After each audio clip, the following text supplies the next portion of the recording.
Molar mass. Molar mass is the mass in grams of 1 mole of an element or compound. So we usually find the molar mass using the periodic table and the mass number. This mass number is the average of the atomic weights that we have of all the known isotopes for that element, and we use that to also figure out what the molar mass of a compound is. So the molar mass of a compound, let's take for example oxygen. Oxygen has a molar mass of 16.00 grams per mole. Notice I put grams per mole because it's every time I have 16.00 grams, I have 1 mole of oxygen atoms, or oxygen.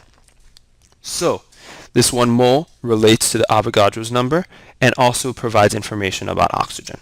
So that is the molar mass of oxygen, and I found that using the periodic table. Go to the periodic table and look at the atomic mass number. So that's 16.00 grams per mole.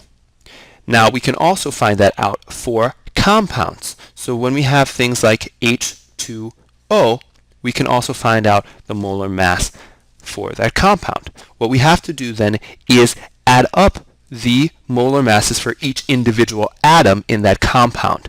So for each individual atom in that compound, and notice we're just using the subscripts here and the atoms that we have. So there are 2 H atoms in this in H2O or water, and we have only 1 oxygen atom. So I'm going to put 16.00 grams per mole, and I'm going to have for hydrogen, it's either going to be 1.01 or 1.00 depending on the periodic table that you're using.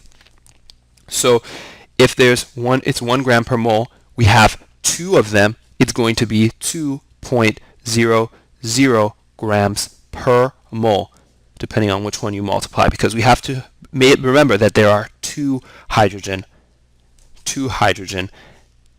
atoms in that compound. So then we add them together, and we're going to get 18.00 grams per mole for the molar mass of H2O.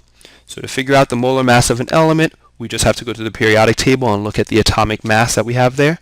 And then we have to, for a compound, we just add up the molar masses of each of the individual elements that are in that compound.